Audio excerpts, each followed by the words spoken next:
Yo, halo teman-teman semua, bertemu lagi dengan saya di channel Wolf Warrior. Oke guys, jadi di video kali ini guys ya, seperti biasa kita akan balik lagi di sesi batok ini untuk ngebahas episode terbaru dari serial Ultraman Trigger, yang dimana episode 16 minggu ini, episode 17 maksudnya guys ya. Jadi untuk episode minggu ini bener-bener ya keren parah lah guys ya. Jadi semoga sih ya untuk pace-nya ini bisa tetap terjaga sampai akhir dari serialnya gitu ya. Karena ini baru episode 17 guys ya, tapi untuk scene battle-nya itu udah berasa kayak ini ya episode akhir gitu ya. Pokoknya mantep banget lah ya. Oke, ini kita langsung aja masuk ke pembahasan video hari ini guys ya.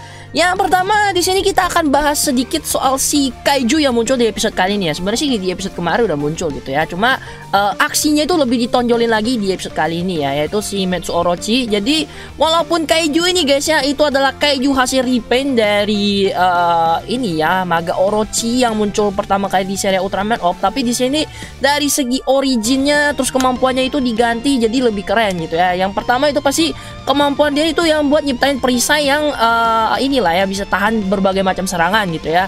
Kemudian kemampuan dia kedua yang apa ya yang bikin ngeri itu karena dia bisa nyerap ini ya serangan musuh terus ditembakin lagi gitu ya. Ini benar-benar salah satu kemampuan yang mengerikan gitu guys ya. Terus kemampuan dia yang habis ini ya tanduknya patah itu kan dia kayak bisa nembakin ini ya apa tuh semacam peluru dari inilah ya duri-duri yang ada di tubuhnya. Ini sebenarnya rada mirip sama kemampuannya si Ryugoside gitu guys ya. Tapi overall untuk kaiju yang kali ini guys ya walaupun repaint tapi bisa dimunculin dengan sangat baik sama pihak Suburaya gitu ya.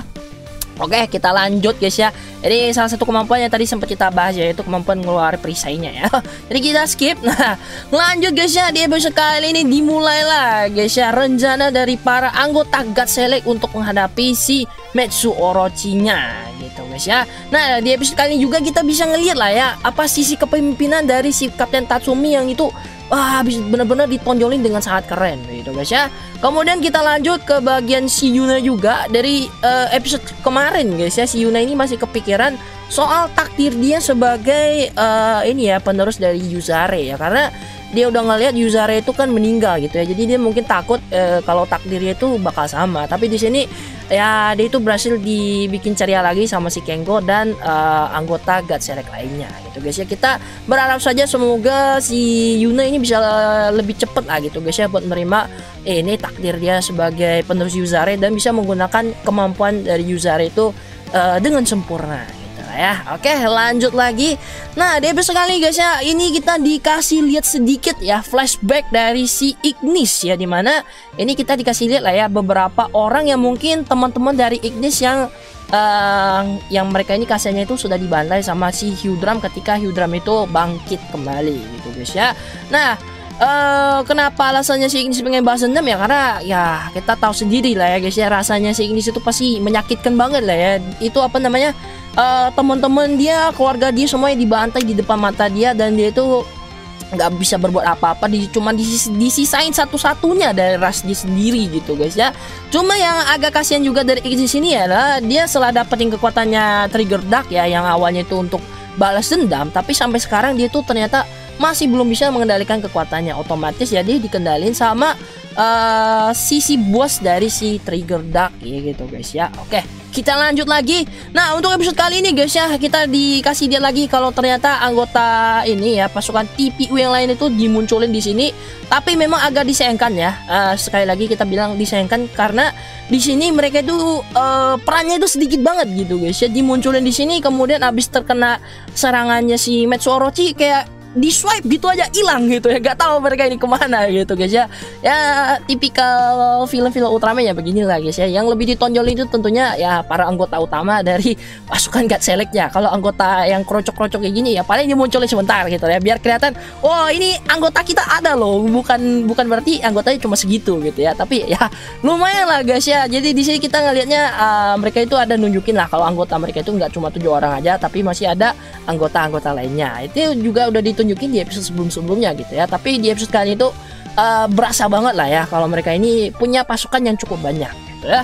Oke, lanjut lagi guys ya. Di episode ini juga ada referensi dari serial Ultraman Orb, dimana ketika si Orb yang berubah jadi Thunder Blaster kan dia itu nyerang pesawat tempurnya Vitol ya yang dipakai di serialnya itu ya. Dan di sini tuh gilirannya si Trigger Dark yang nyerang si Kengo yang lagi piloting ini ya, lagi pilotin pesawat si God Falcon-nya. Dan di sini itu berasa gila keren banget gitu ya waktu si Kengo ngendalin pesawatnya ya. Cuma itu nanti bakal kita bahas di bagian akhir ya nanti ya. Cuma bagian sini itu benar-benar berasa banget sih keren battle-nya gitu guys ya. Oke, kita lanjut lagi. Nah, ini dia guys ya apa yang kita bahas ya. Mungkin banyak dari kalian bertanya-tanya, ini kok Kengo tiba-tiba bisa jago ini piloting pesawatnya gitu ya. Padahal kalau kita lihat-lihat Kengo itu nggak ada basic di bagian ini ya pesawat gitu ya. Kan dia sebelumnya pekerjaan dia itu sebagai ilmuwan yang meneliti tanaman gitu ya. Kenapa dia bisa tiba-tiba dia jadi jago ya? Cuma kalau kita lihat lagi dibilang jago nggak juga gitu ya. Di sini juga ada kemungkinan Kengo-nya waktu ngendalin si God Falcon-nya ini juga dibantu sama AI yang ada di dalam pesawatnya. Karena untuk pesawat mereka ini kan udah termasuk canggih gitu ya. Jadi yang pastinya di dalamnya itu ada AI-nya. Dan kita bisa lihat juga dari ekspresi si Kengo. Kengo ini sebenarnya nggak bisa ngimbangin kecepatan dari pesawatnya si ini God Falcon-nya yang memang kelincahannya itu mantep banget guys ya. Cuma yang di sini harusnya kan si Nanase itu ya yang dikasih inilah highlight-nya gitu ya biar dia itu tampil keren ya. Tapi di sini malah direbut sama si Kengo gitu ya. Rada kasihan juga sih sama si Nanase. Tapi overall mantap gitu ya. Oke, kemudian kita lanjut guys ya. Kalau di episode sebelumnya si Carmilla ya, ini kan lagi bersemedi gitu guys ya, mengumpulin tenaganya lagi ya. Di episode kali itu dia sudah keluar ya dari ini tempat semedinya dia dan langsung nyerang si Kengo ya. Jadi di sini guys ya, mungkin kemarin-kemarin ada juga yang bertanya gitu ya, kalau misalnya Carmilla ketemu sama Trigger Dark versi Ignis dia bakal kayak gimana? Ternyata nggak gimana-gimana guys ya, karena di sini yang jadi incarannya si Carmilla yang sekarang guys ya itu adalah si Kengo, karena dia itu taunya Kengo itu yang bikin Trigger Dark itu jadi baik gitu, jadi yang sekarang otomatis dendam dia ya si Kengo. Yang Trigger Dark aja dia sebutnya itu imposter ya atau Kang Niru gitu lah ya, bodoh amat pokoknya gue hajar lu ya, lu bukan orang yang pengen gue cari gitu ya. Nah kan di sini waktu si Carmilla nyebutin namanya si Kengo ya itu kan harusnya bisa didengar gitu lah sama anggota God Select yang lainnya. Tapi kita balik lagi ke episode sebelumnya yang di awal-awal gitu ya. Kalau para Dark Giants ini kan mereka itu ngomongnya pakai bahasa mereka ya, bahasa dari ras Ancient Giant. Jadi otomatis di sini rombongan God Select yang lain itu nggak akan mengerti gitu ya bahasa yang mereka ucapin. Walaupun sebenarnya ya di sini mereka itu ngomongnya pakai bahasa Jepang gitu ya. Tapi ya begitulah guys ya. Oke lah, kita lanjut lagi.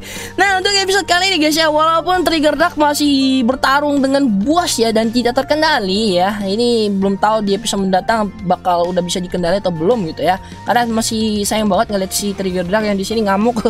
Yang bodoh amat ya, nggak ada kawan, nggak ada lawan. Pokoknya semuanya lu muncul di hadapan gue babat semuanya, begitulah istilahnya kalau untuk si Trigger Darknya. Dan di episode kali ini kita bisa lihat ya, Ignis itu bisa ngekombinasiin kekuatan dia sebagai ini ras Lisurian itu digabungin sama si Trigger Dark. Itu dimunculinnya ini ya lambang Lisurian itu di wajahnya Trigger Dark.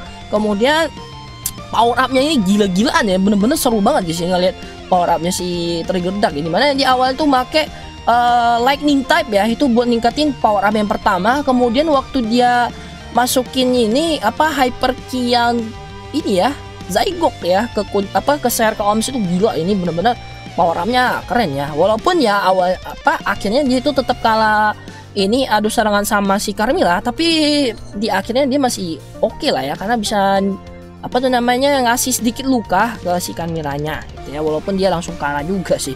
Oke, kita lanjut guys ya ke bagian Dargon yang menghentikan si Carmilla yang masih pengen menyerang si Kengo atau Ultraman Trigger ya. Jadi bisa kita pastikan di sini guys ya, di antara ketiga Dark Giants ya, si Dargon ini bisa dibilang adalah salah satu Dark Giants yang masih waras lah istilahnya gitu ya, karena dia masih punya akal sehat ya, dan dia ini bisa dibilang salah satu karakter yang memang walaupun dia Dark Giants tapi dia punya sisi keadilan masih guys ya. Jadi dia itu lebih milih bertarung dengan lawannya itu secara adil daripada nyerang musuhnya itu yang udah nggak bisa bertarung. Makanya di sini dia waktu ngelihat rombongannya God Select itu berdiri di hadapannya Trigger ini ya, si Trigger itu buat ngelindungi Trigger, dia itu udah langsung lalu kan udah lihat ini ya, kalau kemampuan manusia itu mereka itu jadi makin kuat kalau mereka bersama gitu. Jadi di sini dia langsung ngehentiin si Carmilla itu buat mundur aja gitu, nggak usah maju lagi gitu ya, percuma katanya kan. Jadi ya semoga Dargon ini kedepannya dikasih nasib yang baik lah ya, nggak dimatiin ya di serialnya. Karena jujur ya, dari awal dia muncul sampai sekarang masih lebih suka sama karakternya si Dargon sih daripada Hyudram ataupun si Camilla gitu ya. Karena memang dia ini tipikal karakter yang punya jiwa kesatrianya mantap gitu guys ya. Oke, dan kita bahas lagi ya kayak bisa salah satu scene epic di episode kali ini adalah ini ya, dimana para anggota God Select yang lain ini guys ya berdiri di hadapan Trigger itu buat menghalau si Camiranya. Wah gila ya, pas lihat bagian sini itu bener-bener pengen tepuk tangan lah ya. Ini belum sampai episode akhir tapi mereka udah ngemunculin scene-scene yang bener-bener epic kayak gini, bener-bener mantap sih untuk serial Trigger ya. Oke lah, kemudian di dekat akhir ini Ignis setelah dikalahin sama Camilla tadinya ya, itu akhirnya dia itu ditangkap sama pihak yang God Select ya. Jadi kemungkinan sih dia ini ya bakal ditahan sementara waktu gitu ya, karena udah menyalahgunakan hyper key, terus nyuri ini juga kan prototipenya Spark Lens gitu ya, dipakai sama dia lagi. Terus ya karena dia ngamuk sebagai Trigger Dark, otomatis bakal inilah ya, udah ngebayain banyak orang gitu kan. Apalagi hampir aja ngegagalin rencananya si ini tim God Select juga ya. Jadi ya setelah dia muncul di episode kali ini akhirnya dia ditangkap. Tapi jangan khawatir guys ya, di episode mendatang pastinya Ignis bakal balik lagi, karena dia pastinya ini cuma ditangkap sementara aja ya. Karena kita lihat juga di bagian ini opening juga nanti Ignis juga bakalan bantu inilah ya rombongan God Select, karena memang tujuan dia itu bukan Ignis sendiri juga bukan orang jahat gitu lah istilahnya ya, karena dia tujuannya cuma pengen balas dendam aja. Cuma karena sekarang dia dapetin kekuatannya Trigger Dark ya belum bisa dikendalikan aja gitu ya. Oke, kita lanjut ya di episode kali ini guys. Ini ada sedikit kekurangan juga ya. Kalau bisanya kita ngeliat CG-nya serial Trigger ini kan mantep gitu ya. Tapi guys ya, di episode kali ini waktu CG yang mereka munculin ini apa tuh namanya ya, rudalnya ini ya, ini berasa rudalnya itu CG-nya agak ini ya, agak berkurang gitu guys ya daripada episode-episode sebelumnya gitu ya. Kemudian satu kekurangan lagi itu waktu ini kan apa tuh namanya rudal ini kan udah dipasangin ya di bagian God Select-nya, God Falcon-nya maksudnya guys ya.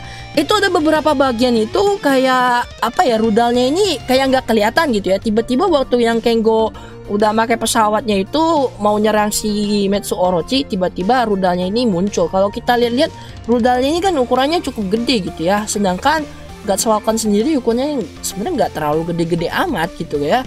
Nah kalau misalnya dibilang disimpan di dalamnya, simpennya di bagaimana gitu ya, bahan bawah itu nggak kelihatan bagian sininya itu, tapi tiba-tiba dimunculin aja. Mungkin itu yang kekurangan di episode kali ini gitu ya. Kemudian satu scene lagi itu waktu abis ini ya, si Trigger Eternity kan habis ngalahin si Metsu Orochi-nya, terus di satu scene tiba-tiba langsung ganti, transisinya itu langsung ganti ke form Trigger yang multi type. Ini pergantiannya kayak kurang mulus gitu guys ya. Jadi kalau kita lihat tuh kayak rada aneh, tiba-tiba dari Glitter Eternity tiba-tiba langsung ke multi type ya. Mungkin kalau dikasih satu scene tambahan gitu ya, kayak misalnya apa tuh namanya ngeluarin cahaya gitu ya, terus si triggernya balik ke multi type, mungkin itu bakal lebih bagus ya. Cuma di sini kayaknya memang editan mereka itu agak inilah ya, agak buru-buru. Tapi biasanya guys ya, untuk bagian kekurangan kayak gini itu waktu mereka rilis versi Blu-ray-nya itu bakal diperbaiki gitu guys ya.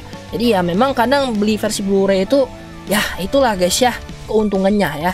Oke lah, itu aja guys untuk video pembahasan kali ini. Semoga videonya bisa bermanfaat bagi kalian. Kalau kalian punya teori menarik lainnya untuk si Ignis kedepannya, bisa sampaikan di bagian komentar gitu guys ya. Kalau ada salah pengucapan silahkan kalian bantu koreksi aja ya.